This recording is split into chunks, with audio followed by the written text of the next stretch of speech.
A paz do Senhor, mais uma vez estamos aqui para estudarmos juntos a Palavra de Deus e continuarmos estes estudos sobre a Páscoa em Lucas 22 a 24. Nós estamos reunidos aqui no live, no Facebook, enquanto outras pessoas se juntam a nós para este nosso estudo desta noite. Muito bem. Vamos então fazer uma oração e pedir assim ao Senhor que o Senhor nos possa guiar neste nosso tempo juntos. Pai eterno, louvamos o Teu nome, Senhor, bendizemos a Ti e Te pedimos, Pai, nesta noite que a Tua Palavra seja conosco, nós possamos ser instruídos nela, possamos, Senhor, viver para a Tua glória, compreender a dimensão daquilo que está escrito. Possamos, Pai, também aplicar às nossas vidas, que o Teu Espírito Santo venha iluminar, elucidar, venha nos trazer à memória todas as coisas que já temos aprendido e possa varrer da nossa memória todas aquelas coisas que não interessam. Possamos, Senhor, ter a nossa mente aberta à Tua Palavra e nela, Senhor, ser aperfeiçoados. Te bendizemos, Deus da glória, a Ti damos honra e louvor em nome de Jesus. Amém. É com a alegria que temos vindo a estudar este tema maravilhoso da morte e a ressurreição do Senhor, a Páscoa. Nós temos vindo e olhando um pouquinho atrás. E se você não acompanhou alguma destas mensagens que eu vou mencionar agora, você pode voltar atrás na nossa página do Facebook, você irá encontrá-las.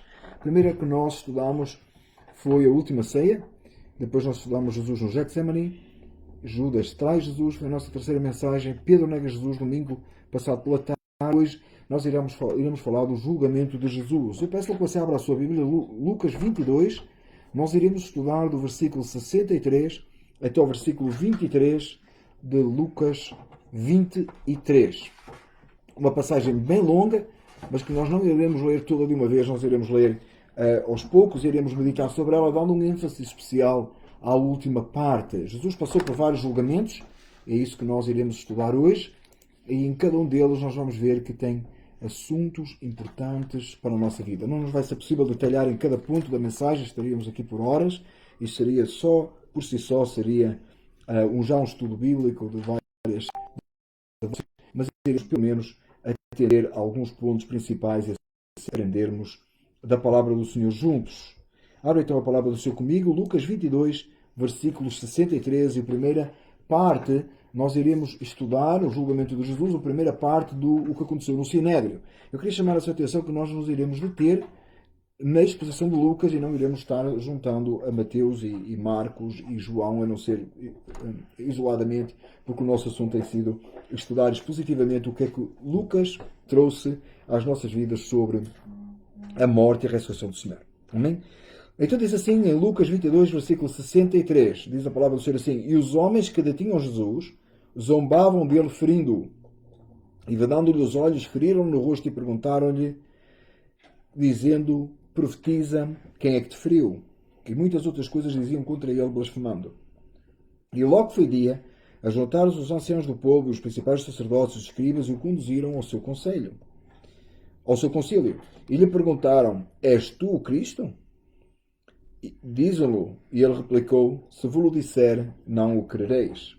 E também se vos perguntar, não me respondereis, nem me soltareis. Desde agora o Filho do Homem se assentará à direita do poder de Deus. Disseram-lhe todos: Logo tu és o Filho de Deus. E ele lhes disse: Vós dizeis que eu sou. Então disseram: De que mais testemunho necessitamos?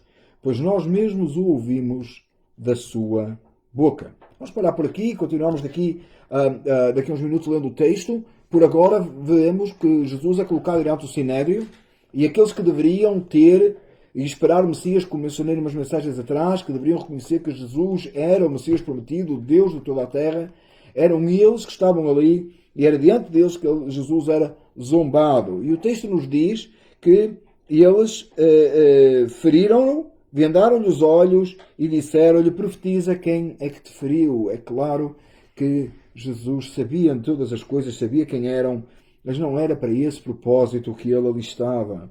E diz a palavra do Senhor que quando eles se juntaram, eles queriam criar uma acusação contra ele. E note que é importante isto para o contexto, que a acusação aqui é uma acusação religiosa. É uma acusação ligada com a lei, é uma acusação ligada com a interpretação das profecias.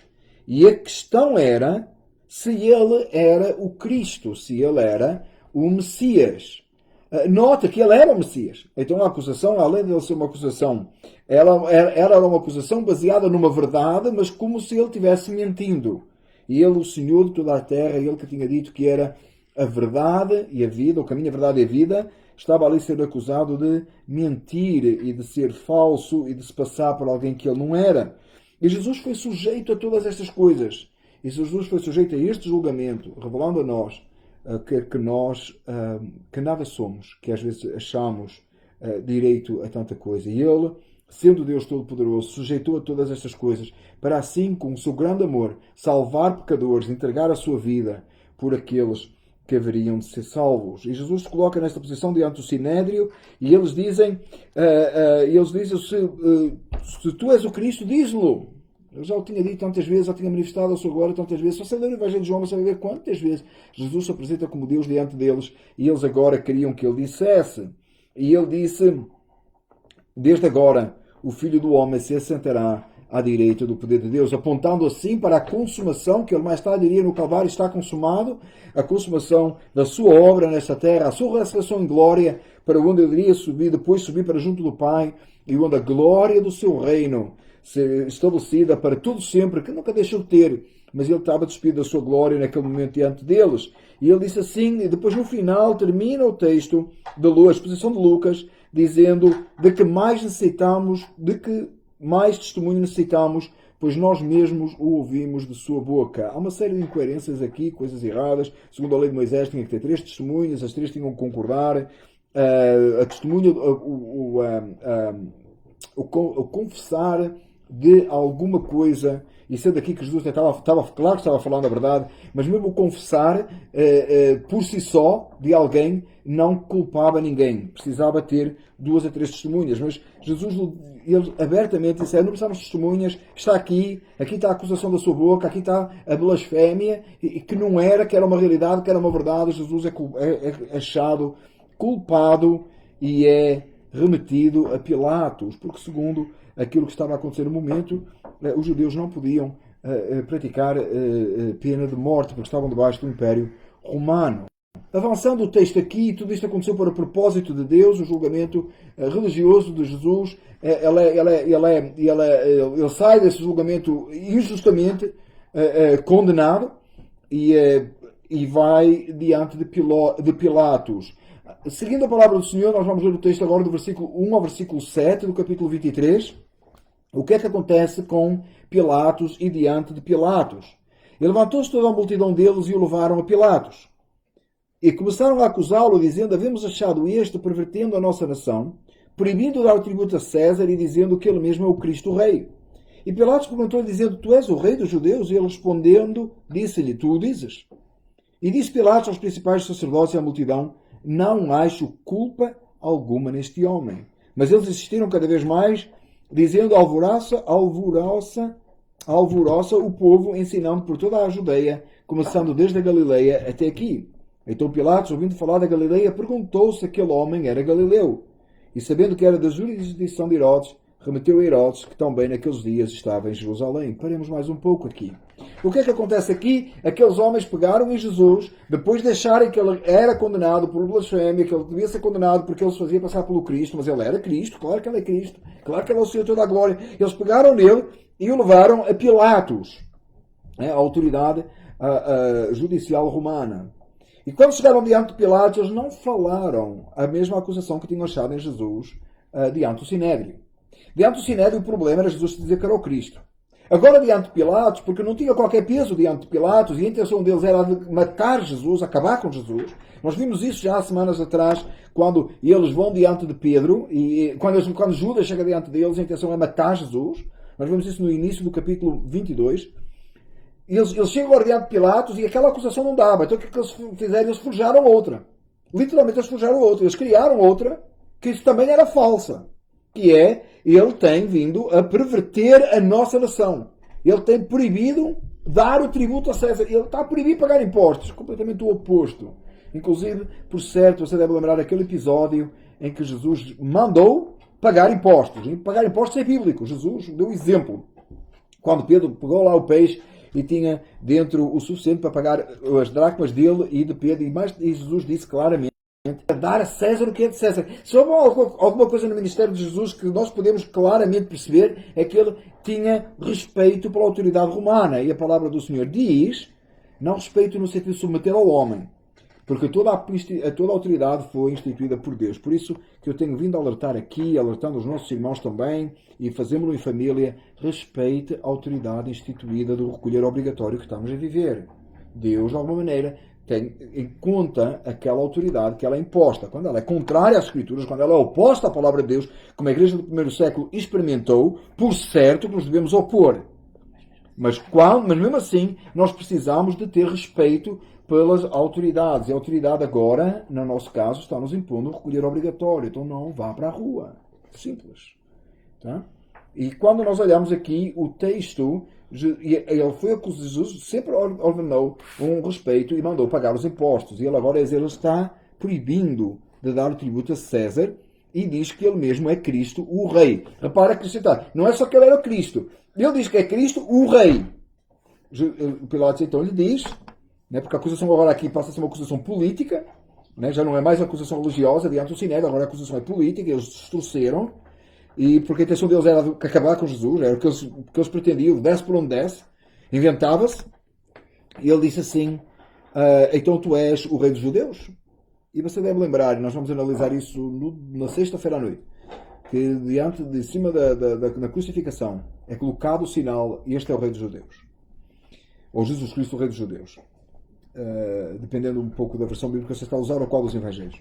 Mas sempre a ideia de o rei dos judeus. E Pilatos disse assim aos principais sacerdotes e à multidão, versículo 4, não acho culpa alguma neste homem. Não é nada do que vocês apresentaram diante de mim que se comprove.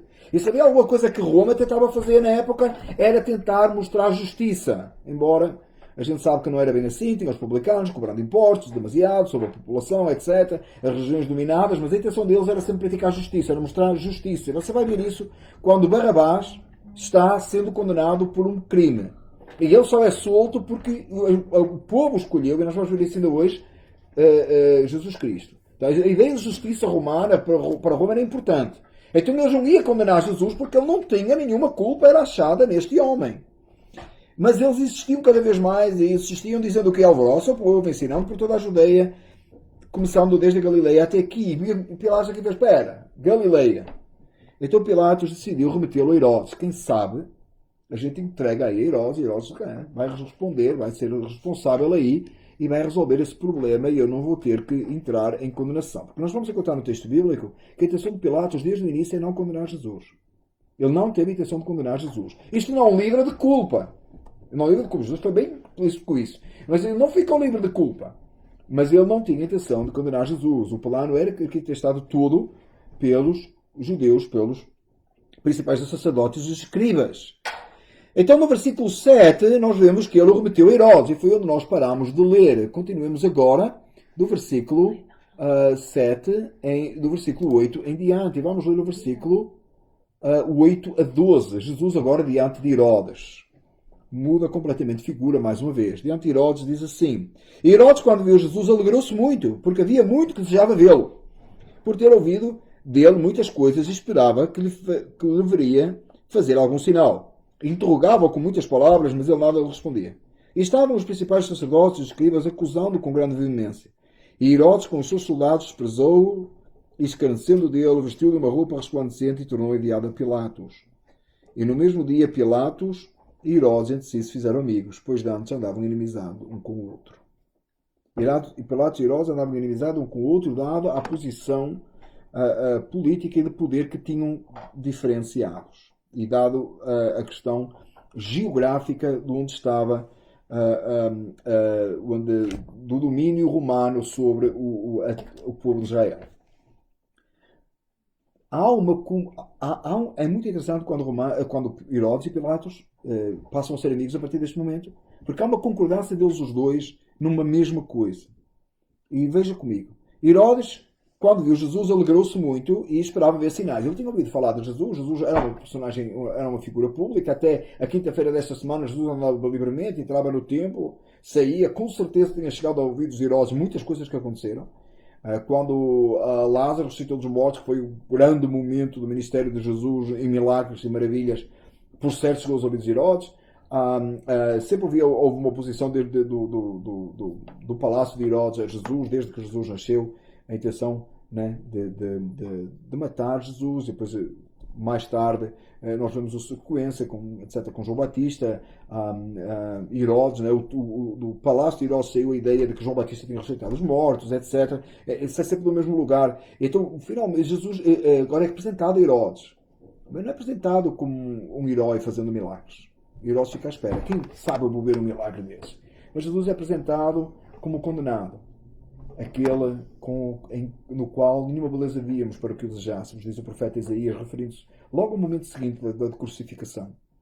E Jesus é apresentado ali daquela forma em que parecia não ter poder, parecia estar demasiado humilhado. Herodes vai participar dessa humilhação e vai escarnecer, os soldados vão escarnecer de Jesus. Vão vesti-lo de uma roupa resplandecente, fazendo troça de Jesus. Jesus é apresentado de uma forma, e diz a palavra do Senhor que ele não abriu a sua boca. Tal e qual o profeta Isaías tinha dito, não é? Como uma ovelha muda diante dos seus criadores, assim ele não abriu a sua boca. Essa foi a posição que Jesus tomou. Uma forma humilde. E diante desta situação, Herodes não teve nenhuma acusação para fazer contra Jesus. Jesus é apresentado a ele com a acusação de que ele se intitulava Rei dos Judeus, e Herodes olhou para ele e disse: qual rei? Parece que ninguém conseguia entender, e parece que até os discípulos tinham dificuldade em entender que Jesus tinha dito: o meu reino não é deste mundo. O meu reino não é daqui. Parece que ninguém conseguia entender. Ele é o Rei dos céus e da terra. Aliás, parece-me que ainda hoje nós não conseguimos entender isso. Ele é Rei e Senhor. E ele continuará sendo Rei e Senhor. E nada vai mudar isso. Mas parece que ninguém entendia. E Herodes continua também a não entender. Então Herodes faz o seguinte: ele remete novamente a Pilatos. Vamos ler então do versículo 13 em diante. E nós vimos o julgamento no Sinédrio, o julgamento em Pilatos e o julgamento em Herodes. Deixa eu só resumir aqui rapidamente para nós percebermos estes 3 pontos antes de entrarmos na última parte, que é o julgamento feito pelo povo, o julgamento público. No julgamento no Sinédrio, eles tiveram que mentir, e a acusação era que Jesus era o Filho de Deus. Na verdade, ele é o Filho de Deus. A acusação diante de Pilatos ela é totalmente falsa. Ela foi acusada de perverter a nação e não querer pagar impostos a Roma. É mentira, completamente mentira. Na terceira acusação diante de Herodes, ela é verdade, ele é o Rei dos Judeus. Ele não é só o Rei dos Judeus, ele é o Rei do Universo. Mas não era possível ver isso. Nenhuma acusação foi comprovada. Além da falsidade e da mentira, ela ia mudando de figura à medida que Jesus ia passando todo este processo de julgamento. A intenção era condenar, a intenção era matar. Essa era a intenção que estava no pensamento deles.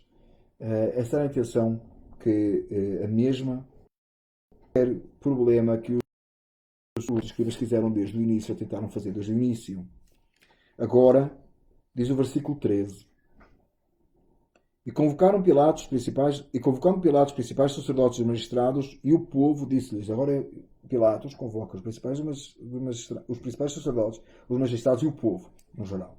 E o povo diz-lhes: haveis-me apresentado este homem como pervertor do povo, e eis que, examinando na vossa presença, nenhuma culpa das que o acusais acho neste homem. Pilatos junta toda a gente e diz: eu não vejo culpa alguma neste homem. Todas as vossas acusações são ou infundadas ou sem jeito. Não há nenhuma culpa, não há nada nele. E porquê que Pilatos não podia encontrar nada nele? Porque para ele encontrar alguma coisa nele, tinha que ter a intenção de o matar também, e tinha que ser mentira. Porque não tinha nenhuma culpa. Ele nunca foi achado pecado. Ele é santo de Deus. Não houve nenhuma culpa, nada. Jesus fez que podia ele ser acusado como malfeitor. Por isso é que eles tiveram que criar mentiras, inventar mentiras, e mesmo assim não conseguiam fazer um ponto coerente ante Pilatos. No versículo 15 diz assim: nem mesmo Herodes, porque a ele vos remeti, e eis que não tem feito coisa alguma digna de morte. Este é o ponto de acordo que havia entre Herodes e Pilatos neste caso. Nenhum deles encontrou culpa em Jesus. E daí saiu, né, uma harmonia entre Herodes e Pilatos que nunca tínhamos sido vista até ali.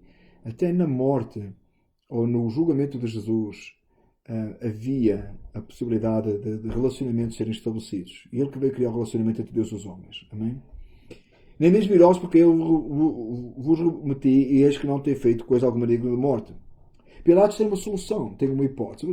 Vamos pensar assim, vamos fazer o seguinte. Porque, repare, Pilatos não quer agradar o povo. Ele não quer agradar os judeus. Até que agora estava a começar a ter relacionamento com Herodes, que até ali não havia. Essa gente não há aqui problema com os judeus, não quer problema. Não quer que a coisa chegue a César aí, porque qualquer coisa que passasse ali, que desse problema, né, ia remeter problema para Pilatos. Pilatos era suposto manter a calma na nação, manter tudo sob controle, a serviço de Roma e não dar problema com ninguém. Então o que é que ele faz? Ele tem uma ideia. Eu vou castigá-lo, pois, e soltá-lo. Ora, Jesus já tinha sido cuspido, maltratado, já tinha sido zombado. Vamos castigá-lo um pouco mais e deixá-lo ir. Não tem nada, ele não fez nada. E também, de alguma maneira, Pilatos ficava assim, deixa pôr o homem bem humilde, bem aí baixo, e vamos deixar isso, não vai dar problema mais tarde. E diz o texto o seguinte: e era-lhes necessário soltar-lhe um pela festa. Lembra da época que estamos a falar? E era necessário soltar um. Era costume o Roma fazer um género de amnistia e pegar num preso, seja ele qual fosse, e soltá-lo de forma a agradar o povo. E Pilatos, e era necessário soltar um para a festa, mas toda a multidão clamou a uma dizendo: fora daqui com este e solta-nos Barrabás. E quem era Barrabás? Olha o texto. Aquele o qual fora lançado na prisão por causa de uma sedição feita na cidade e de um homicídio. Juntamente com Jesus estava preso um homem que merecia a condenação, merecia a morte. Não, Jesus não merecia, não tinha feito nenhum mal. Pilatos não tinha encontrado nenhum mal nele. Os acusadores não tinham encontrado nenhuma coisa digna realmente de nota ou que pudesse ser avaliada. Herodes não encontrou, mas Barrabás era inquestionável. Ele tinha sido, estava ali, porque ele tinha sido feito por causa de um homicídio e de uma sedição feita na cidade. Bem conhecido. E o povo clamou: fora daqui com este, referindo-se a Jesus, e solta-nos Barrabás. O povo escolheu o criminoso e quis matar o inocente. O povo escolheu que Barrabás fosse solto. Talvez na sua cabeça você está a pensar: como é que eles ainda há pouco tempo tinham recebido Jesus com aquela pompa e circunstância lá na entrada triunfal de Jesus em Jerusalém, e agora o mesmo povo decide matar Jesus? Obviamente que havia uma grande influência dos sacerdotes, principais sacerdotes e dos escribas, sobre o povo, havia uma grande influência sobre eles, e também havia claramente uma intenção de acabar, que vinha com certeza debaixo de uma submissão, debaixo de uma permissão divina, mas claro que vinha das trevas. Lembra que Jesus tinha dito: a hora das trevas tinha chegado. Ele foi, Pilatos pegou, falou outra vez. Olha o que diz o texto, versículo 20. Falou para, pois, outra vez a Pilatos, querendo soltar Jesus. Lembra que eu tenho dito até agora que Pilatos sempre quis soltar Jesus, e Pilatos queria soltar Jesus. Pilatos teve mesmo a intenção de soltar Jesus. É isso que ele queria. Eu não queria condenar. Eu não queria que Jesus fosse condenado. Mas eles clamavam em contrário, dizendo: crucifica-o, crucifica-o. Eu quero deixar claro mais uma vez que eu não estou com tudo isto a dizer que Pilatos é inocente, não. Mas a intenção não era a de crucificar. Mas o povo clamava em contrário: crucifica-o, crucifica-o. Então ele pela terceira vez lhes disse: mas que mal fez este homem? Não acho nele culpa alguma de morte. Castigá-lo-ei, pois, e soltá-lo-ei. Ora, se ele não achava culpa de morte, ele deveria ter deixado ir, claro, nem castigá-lo. Mas ele estava disposto a castigá-lo, só que o povo, pela terceira vez, mas eles estavam com grandes gritos, clamavam, o povo clamava a grandes gritos, a uma só voz, e gritavam para que Jesus fosse crucificado. E os seus gritos, os principais sacerdotes, redobravam. O povo queria que Jesus fosse crucificado. Então Pilatos julgou que devia fazer-lhes o que eles pediram. E soltou-lhes o que fora lançado na prisão, por uma sedição e homicídio, que era o que pediam, e entregou Jesus à vontade deles. Este episódio das Escrituras, a maneira que ele é colocado aqui, não dá para ficar indiferente. Não dá para nós fazermos de conta que é um momento só no meio do episódio. Da maneira que Lucas coloca, ele mostra Pilatos pela terceira vez apresentando o povo, gritando cada vez mais e cada vez mais. Eles queriam crucificar Jesus. E o povo gritava a altas vozes. Pilatos achou que era isso que devia fazer, que afinal era isso que eles pediam. E então lançou Jesus à prisão, entregou à vontade de Deus e soltou-lhes Barrabás. Naquele dia, o povo ganhou um criminoso e matou um inocente. Eles preferiram e desejaram matar o Filho de Deus com grandes gritos, com grande ódio, com grande rancor. Crucificam, crucificam. O criminoso foi entregue, o criminoso foi solto porque o inocente foi entregue. A escolha estava entre o criminoso ou Jesus. E Jesus foi condenado e foi morto. Porque ele foi morto, você e eu podemos ter vida. Porque ele foi colocado no lugar do homicida. Porque ele foi colocado no lugar do pecador. Não porque Roma o pregou numa cruz. Não porque os judeus decidiram este plano maldoso, falso, enganoso contra Jesus para o matarem. Mas porque o Filho de Deus veio para dar a vida, para que pecadores pudessem ser salvos. Ele foi colocado na cruz, no lugar onde Barrabás devia estar. Na verdade, ele foi colocado na cruz, onde, na verdade, todos nós devíamos estar debaixo da ira de Deus. Mas porque ele foi colocado, Deus salvou pecadores e os fez, pela fé, crer no nome de Jesus e ter vida eterna. A multidão gritava: crucificam, crucificam, crucificam. E você percebe, já viu filme sobre isso, talvez você até já meditou e nesta Páscoa você fica a pensar. Imagina uma multidão gritando: crucificam, mas estava a falar de Deus, o Filho de Deus. Uma manifestação horrível, pior do que aquela que estava no jardim de Getsemane. Agora Jesus está ali, ensanguentado, martirizado, e o povo querendo ir mais longe, matá-lo. O Filho de Deus, aquele que veio e que fez milagres e maravilhas, fez ensinos. Agora ele quer crucificar e quer matar, eles querem levar a sua maldade até ao final.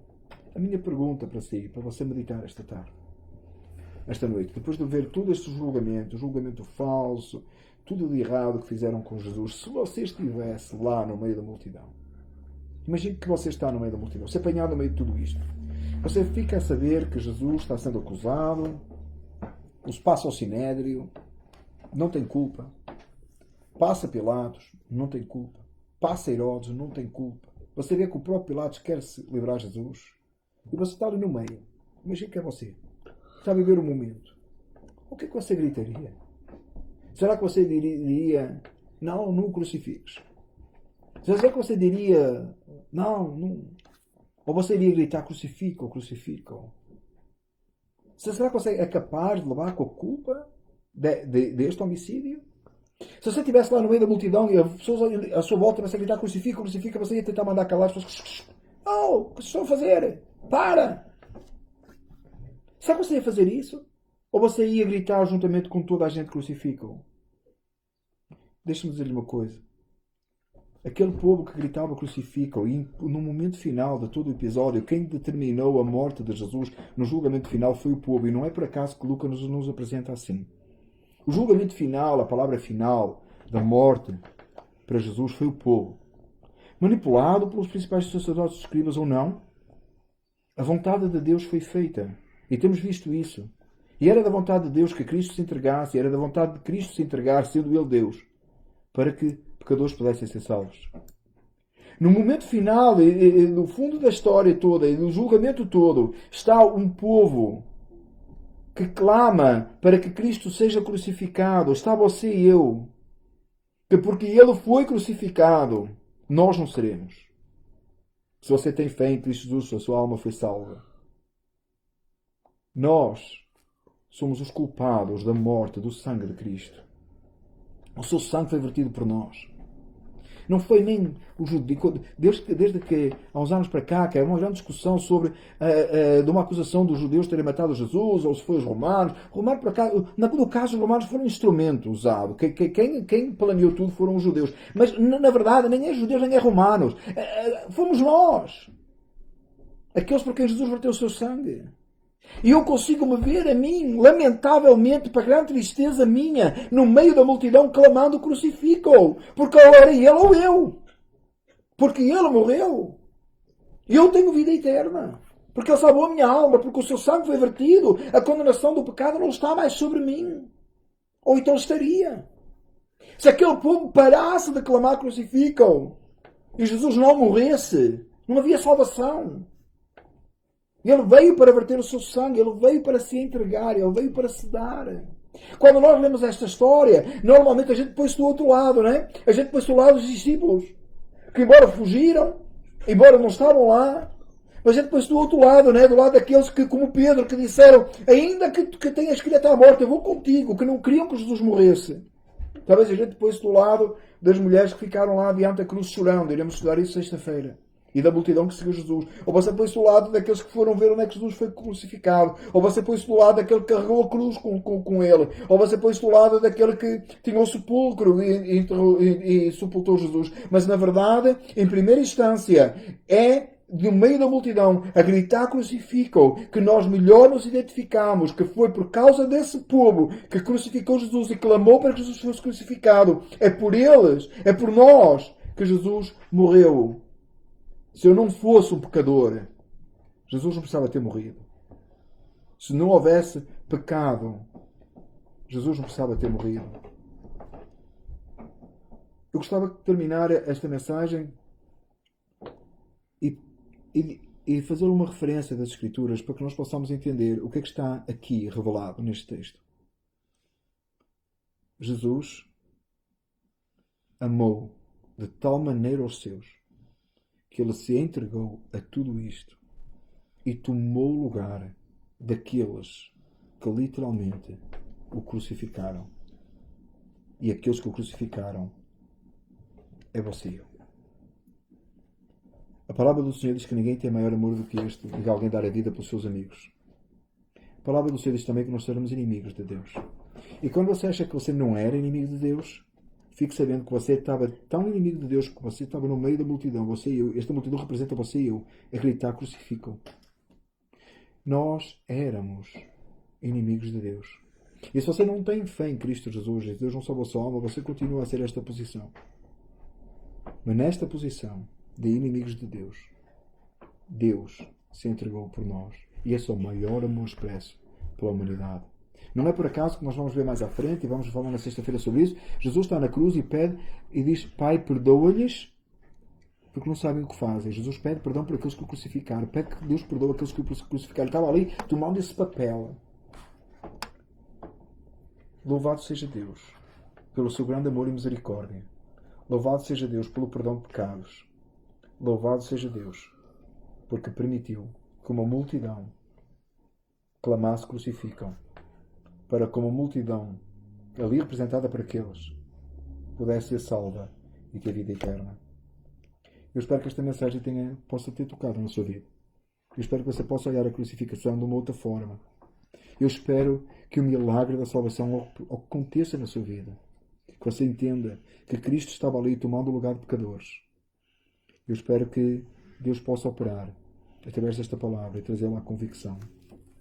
Caro ouvinte, se você não é salvo, se você não tem confiança nesta palavra, se você não tem Cristo Jesus na sua vida, clama a Deus. Não deixe que as coisas passem. Talvez esta oportunidade de você se voltar para Cristo e clamar a Ele que salva a sua alma. Como eu já tenho dito antes em outros vídeos, eu não posso salvar a sua alma. A Igreja de Filadélfia não salva a sua alma, mas Cristo pode. Porque Ele se entregou. Porque Ele morreu. Porque Ele morreu por pecadores. Clama ao Senhor. Peça a Ele que lhe conceda fé para você crer em Jesus. Peça a Ele que restaure-se, que remova o pecado da sua vida e lhe conceda uma nova vida em Cristo, onde você verdadeiramente encontra paz e vida eterna. Jesus veio com esse propósito, o levou até ao fim. Na sexta-feira veremos e falaremos sobre a crucificação. Mas os nossos olhos, ao passarmos pelo julgamento de Jesus, tudo que Jesus passou neste período, temos os nossos olhos postos no domingo pela manhã. Quando este domingo pela manhã nós iremos falar sobre a ressurreição do Senhor. Ele que venceu a morte. Ele que vive para todo sempre.